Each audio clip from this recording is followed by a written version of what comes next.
আমরা এই ছকে দেখতে পাচ্ছি স্টেজ 1, স্টেজ 2, স্টেজ 3, স্টেজ 4।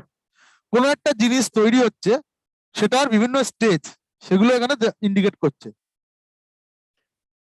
প্রথমে ধরলাম আমরা কি তৈরি হচ্ছে,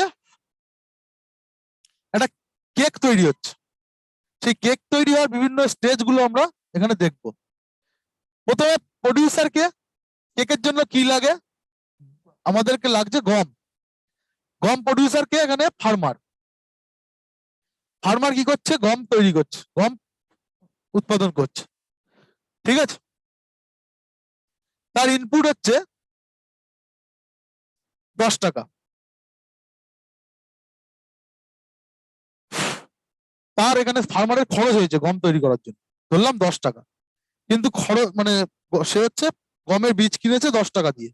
তারপর গমটা উৎপাদন করার জন্য তাকে বিভিন্ন রকম সার বা কীটনাশক বা তাকে বিভিন্ন পাম্প করে জল তুলতে হয়েছে, সেখানেও খরচা হয়েছে। গিয়ে সেই গমটা সে বিক্রি করেছে কত টাকায়, যে গমটা উৎপাদন হলো শেষে গিয়ে সেটা বিক্রি করেছে সে 30 টাকায়। তাহলে ভ্যালু অ্যাড কত হয়েছে, 20 টাকা। 10 টাকা তার হচ্ছে প্রথমে ইনিশিয়াল খরচ ছিল, আরো তার আউটপুট কিন্তু সে বিক্রি করেছে কত টাকায়, 30 টাকায়। তাহলে কত ভ্যালু সে অ্যাড করেছে, 20 টাকা। ধরলাম এক্সাইজ ডিউটি তাকে দিতে হয়েছে 3 টাকা। ঠিক আছে, এরপরে বলতে যে সেই গমটা যখন মিলারের কাছে গেল, যে গমটা ভাঙিয়ে ময়দা তৈরি করবে, সেই গমটা কিনেছে কত টাকায়, 30 টাকা দিয়ে ফার্মারের কাছ থেকে। গিয়ে সে আবার সেটা বিক্রি করেছে 40 টাকায়। কার কাছে, যে বেকারিতে বিক্রি করবে, বেকারের কাছে। তাহলে সে কত টাকা ভ্যালু অ্যাড করেছে, 10 টাকা। এখানে তাকে এক্সাইজ ডিউটি দিতে হয়েছে 4 টাকা। ঠিক আছে, মানে সেই সময় আমি ধরলাম 10% হচ্ছে চলছে এক্সাইজ ডিউটি। এক্সাইজ ডিউটি কত আছে, 10%। তাহলে এর আউটপুট ছিল 30 টাকায়। 30 টাকার 10% মানে কত, তাকে এক্সাইজ দিতে হয়েছিল 3 টাকা। এর আউটপুট কত, 40 টাকা। যে মিলার, সে 40 টাকায় বিক্রি করেছে বেকারের কাছে। তাহলে তাকে কত পার্সেন্ট দিতে হয়েছে, আউটপুটের 10%, মানে 4 টাকা। তারপরে সেটা বেকারের কাছে গেল, মিলার থেকে গেল বেকারের কাছে। বেকার কিনেছে কত টাকায়, 40 টাকায়। সে আবার সেটাকে কেক তৈরি করার পরে সেটা বিক্রি করেছে দোকানদারের কাছে 90 টাকায়।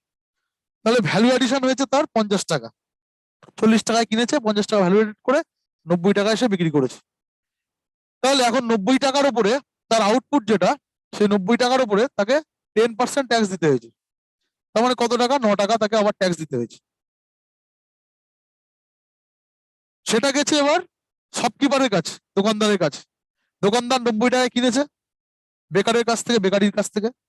কিনে সে আবার 10 টাকা সেখানে লাভ রেখে 100 টাকায় বিক্রি করেছে। তাহলে তাকে আবার 10% ট্যাক্স দিতে হচ্ছে। গিয়ে ট্যাক্স দিতে হচ্ছে তাকে 10 টাকা। 100 টাকা 10%। তাহলে এক্সাইজ ডিউটি টোটাল দাঁড়ালো 3, 4, 3, 7, 17 আর 9, 26 টাকা। টোটাল গিয়ে দাঁড়াচ্ছে 26 টাকা। 26 টাকা এর উপরে গিয়ে এক্সাইজ ডিউটি, মানে যে কেকটা আমরা কিনছি তার জন্য আমাদেরকে ট্যাক্স দিতে হচ্ছে কত টাকা, 26 টাকা। ঠিক আছে, কেকটা আলটিমেটলি আমরা কিনছি যারা কনজিউমার, এবার এই ট্যাক্সের টাকাটা ইনক্লুড হয়েই আমাদের এমআরপিটা হবে, ইনক্লুডিং অল ট্যাক্সেস। তাহলে এই ট্যাক্স গুলো দিয়ে আমাদেরকে এক্সট্রা 26 টাকা ট্যাক্সের জন্য শুধু দিতে হচ্ছে। যে কেকটা আমরা কিনছি তার জন্য আমাদেরকে কত টাকা দিতে হচ্ছে, 26 টাকা। তাহলে কেকটার দাম হয়েছে গিয়ে 260 টাকা। ঠিক আছে, আর তার তার মধ্যে 26 টাকা রয়েছে আমাদের কি, 26 টাকা রয়েছে তার মধ্যে আমাদের ট্যাক্স। এবার এটা কি হলো, ট্যাক্সের মধ্যে ট্যাক্স। এ যে ভ্যালু অ্যাডেড করেছে সেটার জন্য ট্যাক্স দিয়ে রেখেছিল আগে, আবার ভ্যালু অ্যাডিশনের জন্য আবার ট্যাক্স দিতে হচ্ছে 10% করে করে। তো এই যে সিস্টেমটাকে ট্যাক্স অন ট্যাক্স বা কাসকেডিং অফ ট্যাক্স, এটাকে এলিমিনেট করার জন্য ভ্যাট সিস্টেমটা চালু হয়, ভ্যালু অ্যাডেড ট্যাক্স। তাহলে এটা কিভাবে হচ্ছে আমরা দেখি, ভ্যালু অ্যাডেড ট্যাক্সটা। প্রথমে ফার্মার্স 10 টাকা তার ইনপুট ছিল, সে 30 টাকা বিক্রি করেছিল। ঠিক আছে, এক্সাইজ ডিউটি তাকে দিতে হয়েছিল 30 টাকা 10%, মানে 3 টাকা। কিন্তু ভ্যাট চালু হলো কিভাবে, যে এই 10 টাকার যে জিনিসটা কিনেছিল সেটা তো সে ট্যাক্স দিয়ে এসছে আগে। তাহলে সে যেটা ভ্যালু অ্যাড করলো তার উপরে ট্যাক্সটা নেওয়া হবে। তাহলে এই 10%টা ফার্মার্স ভ্যালু অ্যাড করেছে কত, 10 টাকা তার খরচা হয়েছিল প্রথমে। তারপর সে জিনিসটা বিক্রি করেছে 30 টাকায়। তাহলে ভ্যালু সে অ্যাড করেছে 20 টাকা। তাহলে 20 টাকার 10% নেওয়া হবে। তাহলে ভ্যাটটা কত হলো? 2 টাকা। এখানে আগে এক্সাইজ ডিউটি নেওয়া ছিল কিসের উপরে? আউটপুটের উপরে। ঠিক আছে, তাহলে আউটপুট 30 টাকা ছিল, তাহলে এখানে 3 টাকা নেওয়া হচ্ছিল। কিন্তু ভ্যালু অ্যাডিশনের উপরে যখন নেওয়া হচ্ছে তখন সেটাকে বলা হচ্ছে ভ্যালু অ্যাডেড ট্যাক্স। ঠিক আছে, শুধুমাত্র ভ্যালু অ্যাডিশনের উপরে। এবার এটা 30 টাকায় কিনেছে, কিনে 40 টাকায় বিক্রি করেছে। আগে ট্যাক্সটা নেওয়া ছিল এই পুরো আউটপুটের উপরে। 40 টাকা 10% হচ্ছে 4 টাকা। কিন্তু এখন নেওয়া হবে কি ভ্যালু অ্যাডিশনের উপরে। 30 টাকায় কিনে 40 টাকা বিক্রি করেছে, তাহলে ভ্যালু অ্যাড করেছে কত? 10 টাকা। তাহলে 10 টাকা 10%, মানে 1 টাকা নেওয়া হচ্ছে ট্যাক্স। এরকম ভাবে প্রত্যেক স্টেজে যে ভ্যালু অ্যাডিশন হচ্ছে তার উপরে ট্যাক্সটা নেওয়া হচ্ছে। গিয়ে দেখা যাচ্ছে আগে এক্সাইজ ডিউটি যেখানে দিতে হতো 26 টাকা আমাদেরকে, ট্যাক্সের জন্য আমাদের দিতে হতো 26 টাকা, সেখানে আমাদের দিতে হচ্ছে কত এখন? 9 টাকা। আলটিমেটলি আমাদের উপরে গিয়ে ট্যাক্সের ভারটা কমে গেল। তাহলে যে এক্সাইজ ডিউটির যে কাসকেডিং এফেক্ট ছিল সেটাকে এলিমিনেট করার জন্য এই ভ্যাট বা ভ্যালু অ্যাডেড ট্যাক্সটা চালু হয়, যাতে কনজিউমারদের উপরে, সাধারণ মানুষ আমাদের উপরে ট্যাক্সের ভারটা কম পড়ে। ঠিক আছে, এই ভ্যাট সিস্টেমটা চালু হয়। এবার এই ভ্যাট সিস্টেমটা কবে কি চালু হয়, এর এর সুবিধাটা বা সুফলটা আমরা পেয়েছি। এবং জিএসটি যেটা আমরা এখন চলছে, জিএসটিটাও সেম। জিএসটিটাও একটা ভ্যাট, ভ্যাট সিস্টেমেই জিএসটিটা চাপানো হয়। কিন্তু জিএসটিটা হচ্ছে ভ্যাটের আরো প্র্যাকটিক্যাল রূপ, আরো প্র্যাকটিক্যালি সেটাকে করা হয়েছে। সব যা যা ইনডাইরেক্ট ট্যাক্স ছিল সেগুলোকে এক ছাতার তলায় এনে জিএসটিটা হচ্ছে এই ভ্যাটের একটা প্র্যাকটিক্যাল রূপ। ঠিক আছে, বিভিন্ন ট্যাক্স ছিল সেগুলোকে এক ছাতার তলায় এনে জিএসটি নামকরণ করা হয়েছে। ঠিক আছে, তো এইটা হচ্ছে ভ্যাটের সুবিধা। এই ভ্যাটটা কবে কি চালু হয় সেন্ট্রালের ক্ষেত্রে এবং স্টেট ট্যাক্সের ক্ষেত্রে, সেগুলো আমরা এবার জানবো।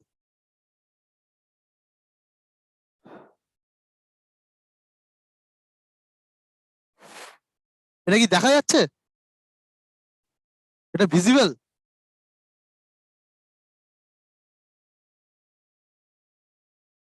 এটা দেখা যাচ্ছে? শুনতে পাচ্ছেন আপনারা?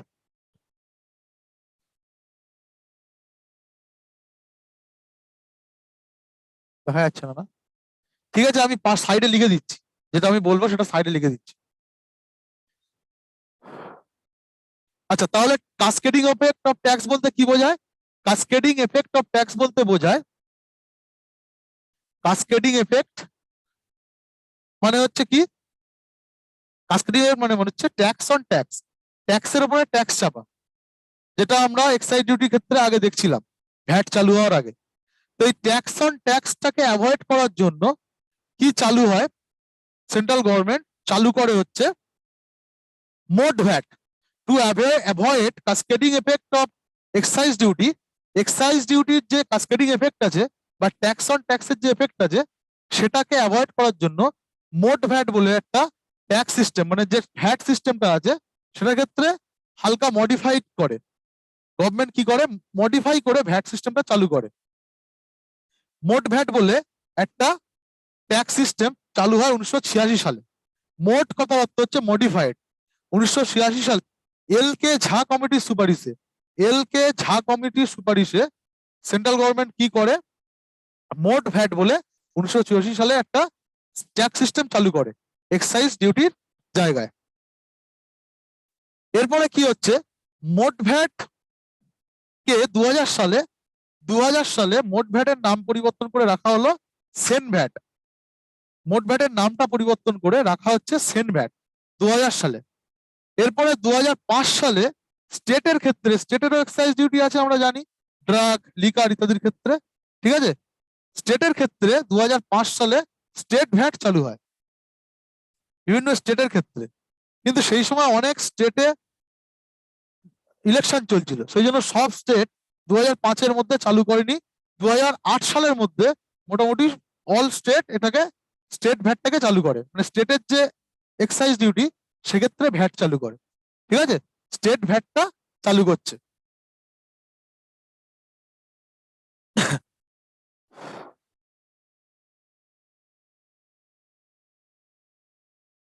তাহলে এটা হচ্ছে মোটামুটি ভ্যাটের, ভ্যাট যে বললাম ভ্যালু অ্যাড ট্যাক্স, আর হচ্ছে ইভলিউশন কিভাবে হচ্ছে।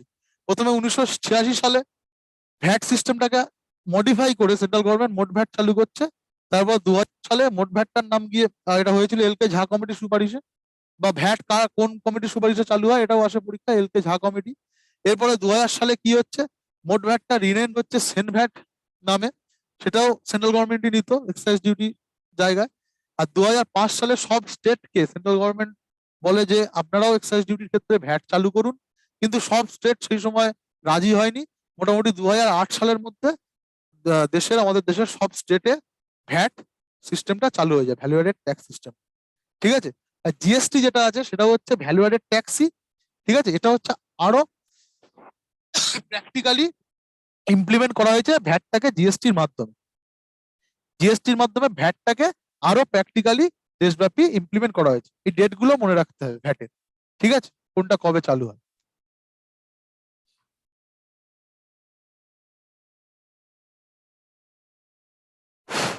এছাড়া কাস্টম ডিউটি বলে একটা ট্যাক্স হয়, আমরা আগেই জেনেছি। এক্সপোর্ট ইম্পোর্ট, কোনো দেশের সাথে আমাদের দেশের যে এক্সপোর্ট ইম্পোর্ট চলে ইন্ডিয়ার সাথে যে কোনো দেশের, সেটার ক্ষেত্রে যে ট্যাক্সটা দিতে হয় এক্সপোর্ট ইম্পোর্টের ক্ষেত্রে, সেটা কাস্টম ডিউটি বলা হয়। সার্ভিস ট্যাক্স বলে ট্যাক্স হয়, comparatively a new concept in India. Service tax is a tax imposed on the person who avails any specified service. আমরা যে কোনো সার্ভিস নিয়ে থাকি, হোটেল সার্ভিস বা রেস্টুরেন্ট থেকে বিভিন্ন সার্ভিস, যে সার্ভিসের জন্য যে ট্যাক্সটা দিয়ে থাকি তাকে বলা হয় service tax. It is important source of revenue. ঠিক আছে, বর্তমানে এর আস্তে আস্তে গুরুত্ব বাড়ছে। This tax was introduced in 1994 and 95, এটা ইম্পর্টেন্ট। 1994-95 সালে সার্ভিস ট্যাক্স চালু হয়। With economic growth and expansion of the service sector in the country, revenue from the service tax has been increasing over the year. From budget 2014-15, the negative list concept is service tax has been reformed and a number of service tax. However, some of the components under the negative list have been kept intact. সব লাগবে না, আমাদের 1994-95 সালে service tax চালু হয়। এবং আমরা জানি আমাদের জিডিপি এর সবচেয়ে বেশি পার্সেন্টেজ, মানে জিডিপিতে সবচেয়ে বেশি এখন হচ্ছে শেয়ার আছে সার্ভিস সেক্টরে। তাহলে দেশের আস্তে আস্তে যেহেতু সার্ভিস সেক্টরে এত উন্নতি ঘটছে, 1991 সালে আমাদের কি হয়, ইকোনমিক রিফর্মস হয়। তারপর সার্ভিস সেক্টর অনেক, মানে মানে সার্ভিস সেক্টরের শেয়ার অনেক বেড়ে যায় 1991 পর থেকে আমাদের দেশের জিডিপির ক্ষেত্রে। ঠিক আছে, সেই জন্য এই 1994-95 সালে সার্ভিস ট্যাক্স বলে ট্যাক্সটা চালু করা হয়। ঠিক আছে, যে সার্ভিস নেয় সেই যে ট্যাক্সটা দিয়ে থাকে সরকার, সেটাকে সার্ভিস ট্যাক্স বলছে।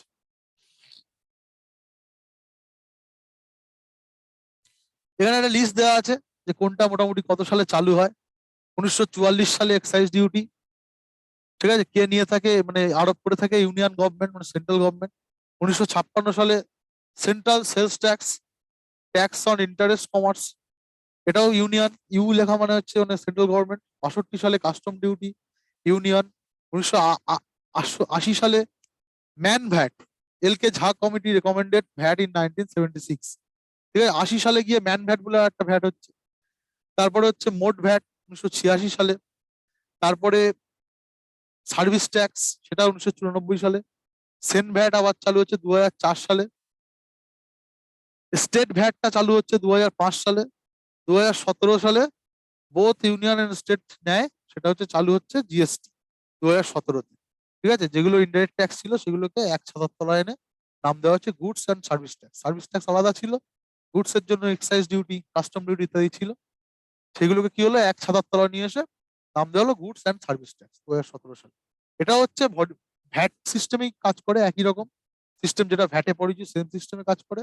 শুধু এর জন্য কিছু নতুন নতুন অর্গানাইজেশন তৈরি করা হয়, কিছু নতুন মেকানিজম তৈরি করা হয়। ঠিক আছে, সেগুলো ডিটেলস আমাদের জানতে হবে। তো এই জিএসটিটা সম্বন্ধে আমরা ডিটেলস এবার জানবো।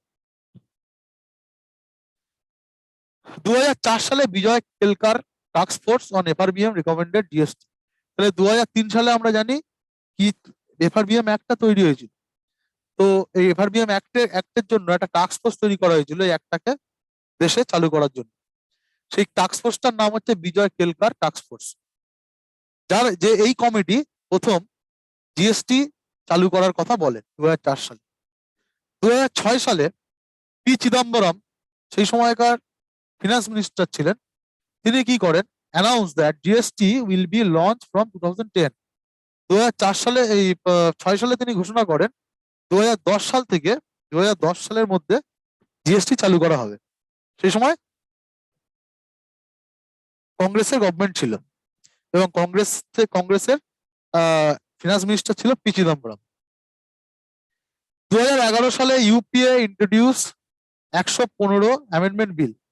2011 সালে ইউপিএ গভর্নমেন্ট এসে তারা 2010-এর মধ্যে চালু করতে সেই গভর্নমেন্ট পারেনি জিএসটি বিভিন্ন রকম সমস্যার জন্য। তো 2011 সালে ইউপিএ গভর্নমেন্ট 115তম অ্যামেন্ডমেন্ট বিল নিয়ে আসে জিএসটি চালু করার জন্য, এবং 2014 থেকে 16তে বিজেপি ইন্ট্রোডিউস 122 বিল। তাহলে 115 অ্যামেন্ডমেন্ট বিল আনার পরেও তারা কিন্তু সেই বিলটাকে অ্যাক্টে পরিণত করতে পারেনি, মানে বিলটা পাস হয়নি। ঠিক আছে, সেই জন্য আবার যখন বিজেপি গভর্নমেন্ট আসছে 2014 সালে, তখন 2014 সালে তখন তারা 122তম অ্যামেন্ডমেন্ট বিল বলে নতুন বিল আনছে, জিএসটি বিল। সেটা পাস হয়ে 101তম অ্যামেন্ডমেন্ট অ্যাক্টে পরিণত হয় এবং জিএসটি চালু হয়। কোনো বিল অ্যাক্ট হলে তবেই সেটা চালু হয় সেই আইনটা। তো 2014 সালে বিজেপি গভর্নমেন্ট 122তম বিল আনে, জিএসটি অ্যামেন্ডমেন্ট বিল, এবং সেটা যখন পাস হয় তখন অ্যাক্টে পরিণত হলো, এবং সেই অ্যাক্টটা হচ্ছে 101তম অ্যামেন্ডমেন্ট অ্যাক্ট। ঠিক আছে, জিএসটি অ্যামেন্ডমেন্ট অ্যাক্ট 2016 সালে, এবং 2017 সাল থেকে জিএসটিটা চালু হচ্ছে। এবার জিএসটি চালু হওয়ার পরে জিএসটিটাকে চালু করার জন্য একটা কাউন্সিল তৈরি করা হয়। জিএসটি চালু হলো, তো সেটাকে তো ইমপ্লিমেন্ট করতে হবে, ইমপ্লিমেন্ট করার জন্য একটা কাউন্সিল তৈরি হয়। সেই কাউন্সিলটার নাম হচ্ছে জিএসটি কাউন্সিল। এটা হচ্ছে একটা কনস্টিটিউশনাল বডি। আর্টিকেল 279A, একটা নতুন আর্টিকেল ইনসার্ট করা হয় 279A। সেই 79 এর মধ্যে সংবিধানের এই এই বডিটাকে কনস্টিটিউশনাল বডি হিসেবে তৈরি করা হয়, জিএসটি কাউন্সিল। চেয়ারম্যান এর হচ্ছে ফিনান্স মিনিস্টার। জিএসটি কাউন্সিলের চেয়ারম্যান কে? এইসব কোশ্চেন পরীক্ষায় অজস্রবার এসছে, আসতেও পারে। ফিনান্স মিনিস্টার হচ্ছেন আমাদের দেশের যিনি ফিনান্স মিনিস্টার, তিনি হচ্ছেন জিএসটি কাউন্সিলের অধিকার বলে। ঠিক আছে, তিনি হলেন chairman. Union minister of state for finance or revenue. এছাড়া আছে কি union minister of state for finance revenue বলে একটা পোস্ট থাকে। Each state government including UT, প্রত্যেকটা স্টেট গভর্নমেন্ট এবং UT union territories with legislature, যেগুলোতে লেজিসলেচার আছে যে ইউনিয়ন টেরিটরি গুলোতে, ক্যান নমিনেট ওয়ান মিনিমাম টু জিএসটি কাউন্সিল। এই জিএসটি কাউন্সিলে একজন করে মেম্বার নিয়োগ করতে পারে। One of them will be selected as the vice president. তাহলে তাদের মধ্যে থেকে একজনকে, প্রত্যেকটা স্টেট থেকে যে একজন করে থাকবে জিএসটি কাউন্সিলে, তাদের মধ্যে থেকে একজনকে ভাইস প্রেসিডেন্ট নিয়োগ করা হয়। এই জিএসটি কাউন্সিলে স্টেটের ভোটিং পাওয়ার হচ্ছে 2/3 এবং সেন্ট্রাল গভর্নমেন্টের ভোটিং পাওয়ার হচ্ছে 1/3। Minimum 3/4 vote two pass the proposal. কোনো একটা প্রপোজাল যদি জিএসটি কাউন্সিল আনে, সেটাকে পাস করতে গেলে মিনিমাম 3/4 ভোট লাগে। যদি 50% সদস্য, যে কাউন্সিলে যারা সদস্য আছে তার মধ্যে 50% উপস্থিত না থাকলে কোনো মিটিং হয় না। ঠিক আছে, সেই জন্য কোরাম হচ্ছে 50%। Under GST goods and service are taxed in the following rates. এই জিএসটির মধ্যে এতগুলো রেটে ট্যাক্স নেওয়া থাকে। যে যে গুডস অ্যান্ড সার্ভিস গুলো আছে তার তার থেকে ট্যাক্স নেওয়ার রেট আছে। কিছু গুডসের ক্ষেত্রে 0 ট্যাক্স, কিছু গুডসের ক্ষেত্রে 5% নেওয়া হয়, কিছু সার্ভিসের ক্ষেত্রে 5% নেওয়া হয়, কিছু সার্ভিস বা গুডসের ক্ষেত্রে 12% নেওয়া হয়। তো এরকম 5টা ট্যাক্সের রেট আছে ফিক্স, 0, 5, 12, 18, 28। এই 5টা রেটসের ট্যাক্স রেটের স্ল্যাব আছে, এর মধ্যেই সব জিনিসগুলো ইনক্লুডেড, গুডস এবং সার্ভিস যা আছে। ইন্টারস্টেট ট্রেডের ক্ষেত্রে আইজিএসটি নেওয়া হয়। মানে ওয়েস্ট বেঙ্গলে আমরা আছি, ওয়েস্ট বেঙ্গলে কোনো একটা জিনিস প্রডিউস হলো, সেটা বিহারে ট্রান্সফার হচ্ছে। আগে সেই সেই সময় ট্যাক্সটা নিতে হচ্ছে সেন্ট্রাল গভর্নমেন্ট। সেন্ট্রাল গভর্নমেন্ট যে ট্যাক্সটা নিত সেটাকে বলা হতো সেন্ট্রাল সেলস ট্যাক্স বা সিএসটি। একটা স্টেট থেকে আরেকটা স্টেটে যদি জিনিস প্রডিউস হয়ে বিক্রি হয়, তখন সেন্ট্রাল গভর্নমেন্ট ট্যাক্সটা নিত। ঠিক আছে, সেই ট্যাক্সটার নাম ছিল সেন্ট্রাল সেলস ট্যাক্স। তো এটারই নাম এখন হয়ে গেছে আইজিএসটি। সেটাও সেন্ট্রাল গভর্নমেন্টই নেয় এবং নাম হয়ে গেছে integrated GST, integrated goods and service tax.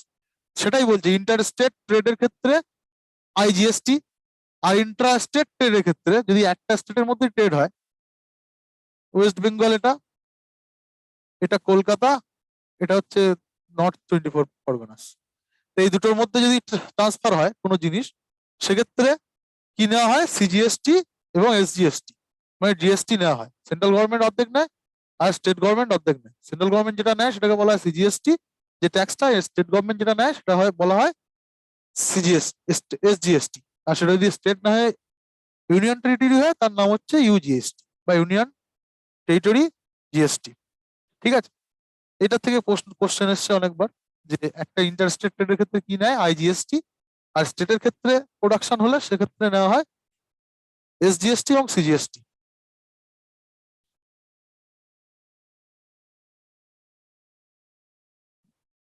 আচ্ছা, এরপরে আমাদের যেটা কনসেপ্ট জানতে হবে, সেজ এবং সারচার্জ কি জিনিস। আমরা এই কথাগুলো প্রায় দেখতে পাই, বিভিন্ন জিনিসে লেখা থাকে সেজ, সারচার্জ, সেগুলো কি দেখবো। Cess is imposed by central government and is a tax on tax and divide for a specific purpose। এই কথাটা মনে রাখতে হবে। সেন্ট্রাল গভর্নমেন্ট ট্যাক্স দিচ্ছে কোনো একটা জিনিসের উপর। আমরা একটা চিপসের প্যাকেট কিনছি, সেই চিপসের প্যাকেট দামটা দেখা যাচ্ছে 5 টাকা, তার মধ্যে ইনক্লুডিং অল ট্যাক্স লেখা রয়েছে। তার উপরে ট্যাক্স দিয়ে আমার দাম দেওয়াচ্ছে 5 টাকা, যে আমি ট্যাক্সটা দিচ্ছি। তার উপরে আমার দেখা যাচ্ছে 0.5 বা 50 পয়সা আমাদের কি করলো সেন্ট্রাল গভর্নমেন্ট, 5 টাকা 50 পয়সা দাম হয়ে গেল চিপসের। কেন? সেন্ট্রাল গভর্নমেন্ট এর উপরে কি নিচ্ছে, সেস নিচ্ছে। ঠিক আছে, ট্যাক্সের উপরে আবার ট্যাক্স নিচ্ছে। সেসটা কেন নেয়, কোনো একটা স্পেসিফিক পারপাসে নিয়ে থাকে central government. It is divide until the government gets enough money for the purpose. আর সেই পারপাসটা যতক্ষণ না পূরণ হচ্ছে ততক্ষণ গভর্নমেন্ট এটা নিয়ে থাকে। The usage of the fund created out of the cess is restricted to the specified purpose only. এবং গভর্নমেন্ট যে পারপাসে সেসটা নিয়ে থাকে, কৃষি সেস নিয়ে থাকে, এডুকেশন সেস নিয়ে থাকে, সেই পারপাসেই সেটাকে ইউজ করতে হয় সেই টাকাটাকে। For example, education cess collected can be utilise only for financing education. তাহলে সরকার এডুকেশন সেস যেটা নিল আমাদের কাছ থেকে, সেটা সে শুধুমাত্র এডুকেশনের ক্ষেত্রেই ব্যবহার করতে পারবে, and not for any other purpose. অন্য কোনো কারণে সেটা খরচা করতে পারে না। তাহলে সেসটা কিভাবে নেওয়া হয়, সেন্ট্রাল গভর্নমেন্ট নেয় স্পেসিফিক পারপাসে। Cess may be imposed on tax like education. Cess is imposed on the income tax rate. Income ট্যাক্সের উপরে একটা ট্যাক্স নেওয়া হয়, মানে একটা সেস নেওয়া হয়, সেটা এডুকেশন সেস নেওয়া হয়। It may also be imposed on value like স্বচ্ছ ভারত সেস। অনেক জিনিসের ক্ষেত্রে আমরা দেখেছি স্বচ্ছ ভারত সেস নেয় সরকার অনেক ট্যাক্সের ক্ষেত্রে। ঠিক আছে, ইত্যাদি স্পেশাল স্পেসিফিক পারপাসে সেস নিয়ে থাকে সেন্ট্রাল গভর্নমেন্ট। তাহলে সেস হচ্ছে কোন স্পেশাল পারপাসে নেওয়া ট্যাক্সের উপরে tax. In case of revenue collected from the cess, it is first credited to the consolidated fund of India. সেই টাকাটা কোথায় যায়, consolidated fund of India, cess থেকে গৃহীত টাকাটা। And the central government may, after due appropriation from the parliament, utilize the fund for the specified purpose or credit to the specified fund। এবং central government যদি সেই টাকাটা খরচ করতে চায়, তাকে তখন অ্যাপ্রোপ্রিয়েশন বিল আনতে হয়, এবং অ্যাপ্রোপ্রিয়েশন পার্লামেন্টে সেই অ্যাপ্রোপ্রিয়েশন বিল পাস হলে তবেই সেই টাকাটা সেই পারপাসে ইউজ করতে পারে। The central government is not required to share the revenue from cess with the state government। তাহলে এটাই হচ্ছে মেন উদ্দেশ্য, ট্যাক্স থেকে যে রেভিনিউটা পায় সেন্ট্রাল গভর্নমেন্ট, সেটা ফিনান্স কমিশনের নিয়ম অনুযায়ী সেন্ট্রাল গভর্নমেন্টকে স্টেট গভর্নমেন্টে শেয়ার করতে হয়। কিন্তু শেষ থেকে যে টাকাটা সে পায়, সেই টাকাটা কিন্তু স্টেট গভর্নমেন্টকে শেয়ার করতে হয় না। সেন্ট্রাল গভর্নমেন্ট নিজেই সেই টাকাটা সেই স্পেসিফাইড পারপাসে খরচ করতে পারে। অন দা আদার হ্যান্ড, এবার সারচার্জ গুলো একটা জিনিস হয়, এটাও বলছে is a tax on tax. এটাও ট্যাক্সের উপরে নেওয়া একটা tax. It is a tax on tax. The objective of imposing of the levying surcharge is to put high tax burden on rich person who can bear or have the capacity to pay high tax। ঠিক আছে, এটা কোনো specified পারপাসে নেওয়া হয় না। এই টাকাটা খুব বড় লোকদের উপরে, ট্যাক্সের উপরে ট্যাক্স, যাতে তাদের ইনকাম রেস্ট্রিক্টেড হয়ে যায়, ইনইকুয়ালিটি কমে যায়, সেই জন্য সরকার কোনো স্পেসিফাইড পারপাসে নয়, ঠিক আছে, বড় লোকদের উপরে সারচার্জ চাপাতে পারে। Like cess, the central government is not required to share the revenue from the surcharge with state government. এবং শেষের মতোই সারচার্জ থেকে গৃহীত টাকা সেন্ট্রাল গভর্নমেন্টকে স্টেট গভর্নমেন্ট গুলোর সাথে শেয়ার করতে হয় না। But it becomes a part of the consolidated fund of India and goes directly to the fund. এবং এটাও কনসলিডেটেড ফান্ডে গিয়ে জমা হয়। Thus it can be utilise for any purpose of the government. এবং গভর্নমেন্ট এটাকে যে কোনো কাজে ব্যবহার করতে পারে, কোনো স্পেসিফাইড কাজেই ব্যবহার করতে হয় না। এগুলো আমরা অলরেডি জেনে গেছি, প্রপোর্শনাল ট্যাক্স কি, প্রোগ্রেসিভ কি, রিগ্রেসিভ কি। নেক্সট যেটা জানবো হচ্ছে পিগোভিয়ান ট্যাক্স। পিগোভিয়ান ট্যাক্স হচ্ছে কোনো খারাপ কিছুর জন্য, দেখা যাচ্ছে এমন একটা জিনিস প্রডিউস হচ্ছে যেটা এনভায়রনমেন্টের বিরাট ক্ষতি করে, তাহলে এনভায়রনমেন্টের ক্ষতি হচ্ছে, এটা একটা খারাপ জিনিস। এর জন্য সরকার তাদের উপরে ট্যাক্স চাপাতে পারে সেই প্রোডাকশনের উপর। একে বলা হয় পিগোভিয়ান ট্যাক্স। ঠিক আছে, আমাদের দেশে অ্যালকোহল, টোবাকো ইত্যাদির উপরে যে ট্যাক্সটা নেওয়া হয় সেটা হচ্ছে একটা পিগোভিয়ান ট্যাক্স, যেটাকে সিন ট্যাক্সও বলা হয়। সিন মানে পাপ, সিন ট্যাক্সও বলা হয়। টবিন ট্যাক্স, কারেন্সি এক্সচেঞ্জের ক্ষেত্রে আমি বিদেশি ডলার নিয়ে এলাম, সেটা আমি ভাঙাবো, তো এটার জন্য গভর্নমেন্টকে আমাকে ট্যাক্স দিতে হবে। ঠিক আছে, এই কারেন্সি এক্সচেঞ্জের ক্ষেত্রে ট্যাক্স দেয়, সেটাকে বলে টোবিন ট্যাক্স। অ্যাড ভ্যালোরাম ট্যাক্স আমরা জেনেছি আগেই ভ্যালুর উপরে নেওয়া হয়। এক্সাইজ আমরা জেনেছি ম্যানুফ্যাকচারিং এর উপরে। কাস্টম আমরা জেনেছি এক্সপোর্ট ইম্পোর্টের উপরে নেওয়া হয়।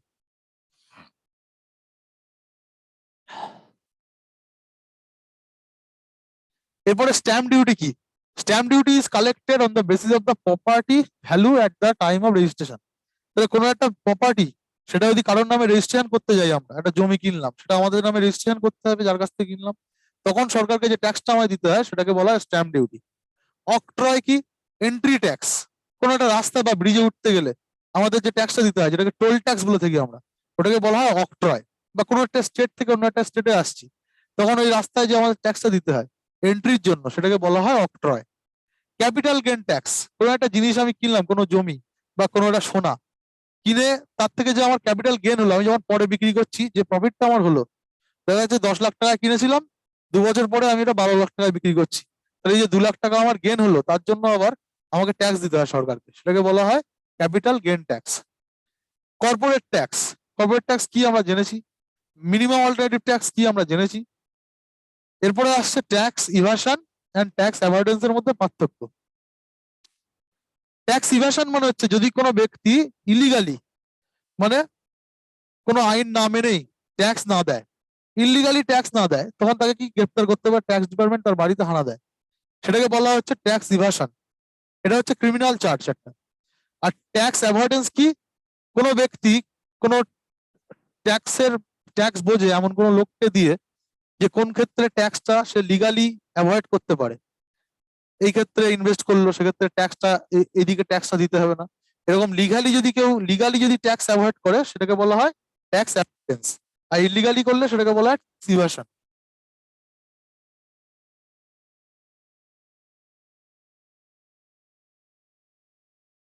আচ্ছা, এরপরে ট্যাক্সের সাথে জড়িত এই একটা কার্ভ পরীক্ষায় আসে, ল্যাফার্স কার্ভ বলে একটা কার্ভ হয়। এই যে দাগটা, এই দাগটা হচ্ছে ট্যাক্স রেভিনিউকে ইন্ডিকেট করছে, আর এই যে দাগটা এটা ট্যাক্স রেটকে ইন্ডিকেট করছে। ল্যাফার্স কার্ভ বলছে কি জিনিস, বলছে যদি ট্যাক্স রেভিনিউ, এটা ট্যাক্স রেট ধরলাম 10, 20, 30, 40, 50, এটাও ধরলাম 10, 20, 30, 40, 50। ল্যাফার্স কার্ভ বলছে যে ট্যাক্স রেভিনিউ, ট্যাক্স রেট যদি বাড়াতে থাকে সরকার, প্রথমে ছিল 10%, সেখান থেকে 11, 12, 13, 14 করে এরকম 20% হলো। তাহলে ট্যাক্স রেটটা যদি সরকার বাড়াতে থাকে, তাহলে প্রথমে কি হয়, ট্যাক্স থেকে যে ইনকামটা সরকারের বা রেভিনিউ কালেকশনটা বাড়তে থাকে। 10 ছিল, এখানে গিয়ে 20 হয়েছে, এটা 20 করেছে, এটাও 20 হয়ে গেছে। ট্যাক্স রেট সরকার বাড়িয়েছে, সরকারের আয়ও বেড়েছে, 10 ছিল আগে, 20 হয়ে গেছে।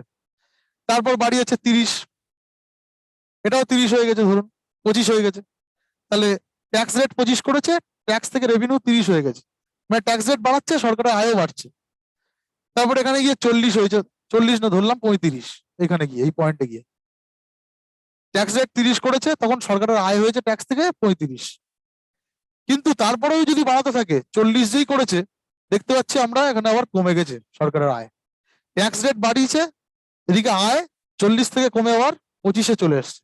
তাহলে এইভাবে বলছে ল্যাফার্স কাপ, কি বলছে, যে ট্যাক্স রেট আমরা যদি বাড়াতে থাকে গভর্নমেন্ট, তাহলে প্রথমে ট্যাক্স রেভিনিউ কালেকশন সরকারের বাড়ে, কিন্তু একটা অপটিমাম লেভেল অব্দি। তার থেকে যদি বাড়াতে থাকে, এখানে 30টা ছিল অপটিমাম লেভেল, 30-এর থেকে যেই বাড়িয়ে 40 করেছে, তখন আয়টা আবার ঝপাত করে কমে গেছে। মানে মানুষ ট্যাক্স ফাঁকি দিচ্ছে আরো বেশি, যেহেতু এত পরিমাণ ট্যাক্স রেট বেড়ে গেছে, মানুষ বিভিন্ন রকম ভাবে ট্যাক্স ফাঁকি দিচ্ছে। এর ফলে কি হয়, হঠাৎ করে ট্যাক্সের কালেকশনটা সরকারের কমে যায়। তাহলে একটা অপটিমাম লেভেল অব্দি ট্যাক্স রেট যদি সরকার বাড়ায়, সেটা সেই দেশের ট্যাক্স পেয়ার্সরা সহ্য করতে পারে। কিন্তু অপটিমাম লেভেলটা যদি ছাড়িয়ে যায় বাড়ানোটা, তখন সেই ট্যাক্স, তো ট্যাক্স অ্যাভয়েডেন্স বা ট্যাক্স ইভাশন বেড়ে যায়। এর ফলে সরকারের ট্যাক্স রেভিনিউ থেকে কালেকশন কমে যায়। তাহলে এই যে ট্যাক্স রেভিনিউ এবং ট্যাক্স রেটের মধ্যে যে সম্পর্কটা সেটাই হচ্ছে ল্যাপার্টস কার্ভ ইন্ডিকেট করছে। তাহলে Laffer's curve is the graphical representation of tax relation between tax revenue and tax rate. এই কোশ্চেনটা পরীক্ষায় আসতে পারে।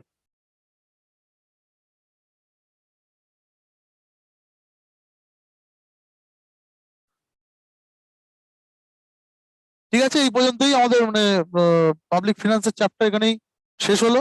ঠিক আছে, এছাড়া বই থেকে মোটামুটি পড়বেন ফিনান্স কমিশনের কাজ কি, এগুলো বই থেকে পড়ার জিনিস, এগুলো বোঝানোর কিছু নেই। ফিনান্স কমিশনের কি রেকমেন্ডেশন আছে, বর্তমানে কততম ফিনান্স কমিশন চলছে, 15তম, তার চেয়ারম্যান কে আছে, এগুলো আপনারা বাড়িতে বই থেকেই পড়ে নিতে পারবেন। যেগুলো বোঝানোর জিনিস ছিল পাবলিক ফিনান্স চ্যাপ্টার থেকে, সেগুলো আমরা বুঝিয়ে বুঝিয়ে মানে বুঝে দিয়েছি দুটো ক্লাসে। ঠিক আছে, এগুলো আপনারা রিভাইজ করলে আশা করি আর কোনো সমস্যা হবে না। ঠিক আছে, তাহলে সবাই ভালো থাকবেন, আজকে এই অবধি।